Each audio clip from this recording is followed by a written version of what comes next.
A very good evening and welcome to yet another edition of the S101's Visual Radio for the Newsfirst team. I'm Jadabdeen. We start off with a look at your headlines. News First headline. In headlines, Loku Patti suspected in killing former Sri Lanka under-19 captain. Water tariffs to lower with no economic turnaround, says Jeevan. President proposes security measures for presidential candidates and former presidents. In international news, Philippines, China to set up new channels to handle South China Sea rows. And in sports, prosecutors seek trial for former UA managers in accounting case.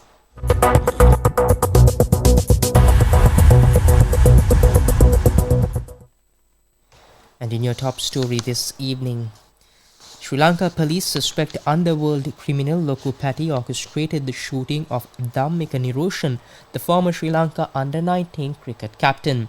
Loku Patti is also suspected of being involved in the shooting of Club Vasantha, alias Surendra Vasantha and others.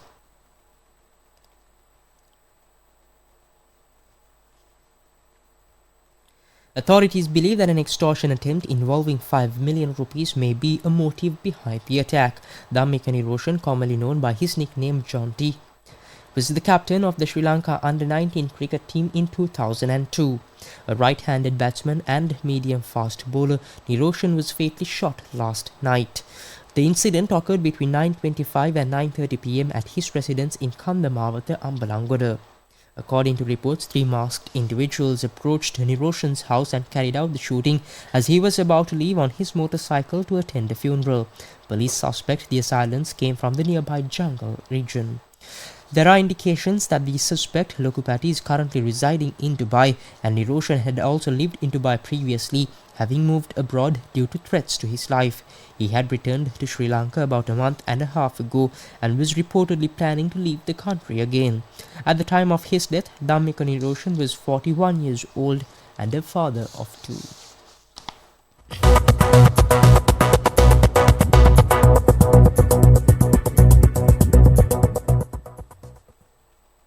And also in more local news, Minister of Water Supply and Estate Infrastructure Development Jeevan Thundaman revealed plans to potentially reduce water tariffs in light of various favorable economic changes. Minister Thundaman highlighted the interdependence of the water sector on multiple factors, emphasizing that a prior promise was made to lower water tariffs should electricity tariffs decrease. He said that his team is diligently studying the potential for tariff reductions, not only based on electricity costs, but also considering the significant drop in interest rates from 26% to 11% and the reduction in the dollar rate. In addition to tariff reductions, Minister Thundaman reported significant progress in the sector's infrastructure development. Furthermore, the minister celebrated a financial turnaround for the water sector, which was transformed from a loss-making National Water Supply and Drainage Board with a monthly deficit of 2.8 billion rupees to a profitable one generating 6.2 billion rupees monthly.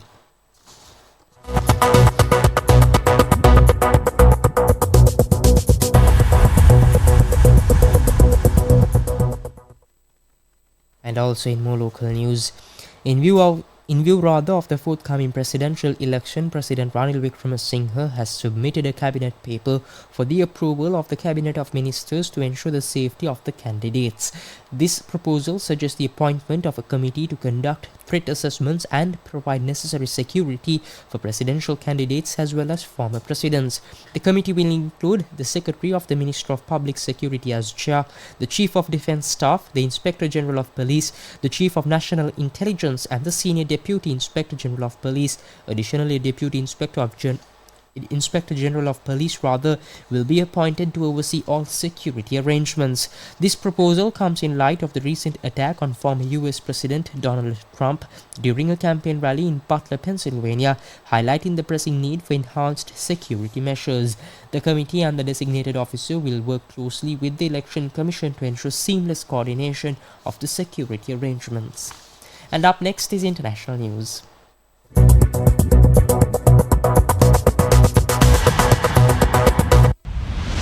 International news. And in news overseas, the Philippines and China have agreed to set up new lines of communication to improve their handling of maritime disputes, according to a document and a Philippine diplomatic source, as ties sub over clashes about territory in the South China Sea. The two countries have traded barbs repeatedly over jurisdiction in the contested South China Sea, as the Philippines, emboldened by support of defense ally the United States, challenges China's permanent presence around strategic features inside Manila's exclusive economic zone. 3 communication channels would be established specifically for maritime issues, according to the source, who provided a document with highlights of an arrangement on improving Philippines-China maritime communication mechanisms, which was signed on the 2nd July.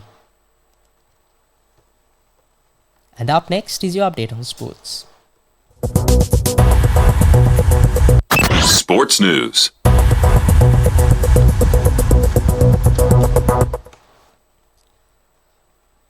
And in sports, Rome prosecutors requested that Juventus former chairman Andrea Agnelli and other ex-managers of Italy's most successful football club face trial over allegations of false accounting during their tenure, judicial sources confirmed.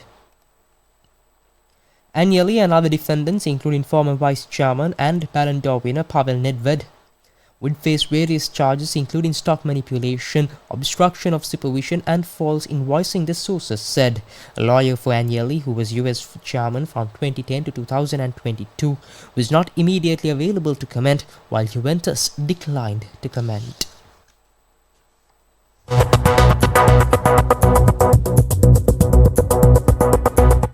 And with that, we wrap up this edition of the S101's Visual Radio. For the Newsfirst team, I've been Shuddabdin.